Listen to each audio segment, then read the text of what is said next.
The weird kid at school earned her reputation. Years ago, back in the days when my friend group was playing pitch and toss behind the bike sheds every lunch break, I met a weird girl who was lucky with coins. My pals warned me it'd be easier to just forfeit my money than challenge her, but she had nice blonde hair and torn fishnet stockings, so I said, let's go. She won, obviously. It cost me a few bucks, but I got her name, Kelly, and even made her giggle a few times. Wasn't long before we started dating. Those days, Kelly's parents weren't around much, so she fed herself with her winnings, and as she won more and more, people grumbled. They said Kelly was too lucky. Somebody even floated a rumor she used trick coins. Over the next few months, Kelly and I got serious. As she made more cash, she decided to upgrade her wardrobe and was soon rocking the full goth look. One of our teachers, a real religious lady, spent more time on abstinence than arithmetic, threw a fit. She decided Kelly was a Satanist and told her to get out of the classroom. The two of them had it out right then and there. Kelly eventually said, "You'll be sorry," and got this dark look on her face. The teacher just pointed toward the door. Later, the principal got involved. Turned it into this whole thing. The school board tried to call Kelly's parents in, but they weren't about to race down for a meeting about their daughter's education. Hell, they didn't care whether she had food. A deal got worked out. Kelly could sit in with the year below us that period. Different teacher, one who didn't give a about goths.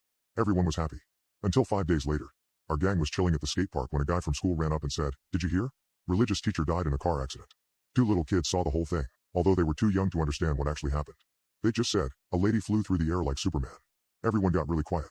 A few people glanced at Kelly, then looked away all nervous. We stopped getting invited places after that.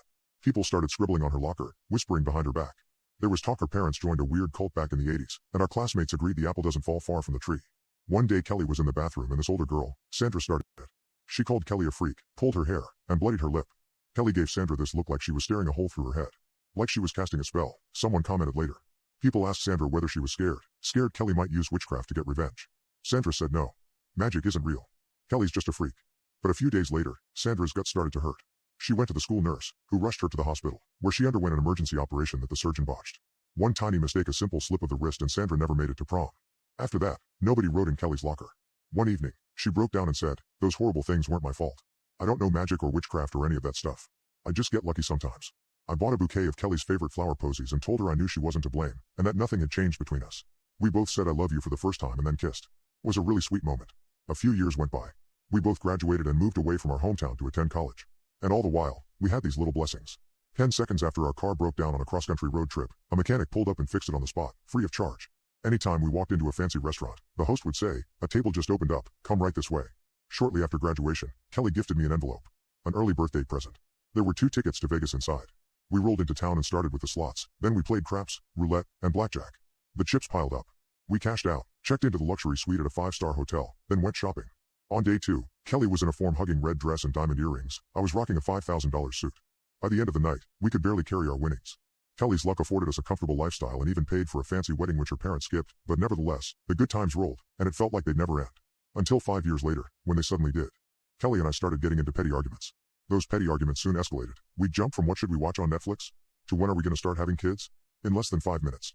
One afternoon, completely out of the blue, she demanded to see my phone, to see who I was secretly messaging. I promised she had nothing to worry about. She developed this nasty temper and started ordering me around, making me cancel plans last minute and nitpicking about the clothes I wore. I often found myself daydreaming about leaving. Things really spiraled out of control after I got a new coworker. She was my age, recently divorced, in terrific shape. You see where this is headed. One afternoon I left my phone behind, and wouldn't you know it, Kelly guessed my passcode on her first try. The second I walked through the door she screamed loud enough to wake the dead.